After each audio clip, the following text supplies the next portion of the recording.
ঈদের নামাজের পরে সবচাইতে আল্লাহ তাআলার কাছে প্রিয় ইবাদত হচ্ছে প্রাণীর রক্ত প্রবাহিত করে দেওয়া।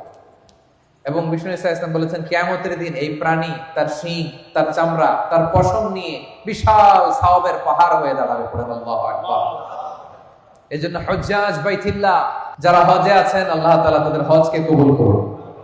আমরা যারা কুরবানি করছি আল্লাহ তাআলা আমাদের কুরবানিকে কবুল করুন। এই কুরবানি এটা হতে হবে হালাল উপার্জন থেকে। ইন্নামা ইয়াতাকাব্বালুল্লাহু মিনাল মুত্তাকিন, তিনি শুধু মুত্তাকিদের পক্ষ থেকে কবুল করেন, হালাল থেকে তিনি কবুল করেন।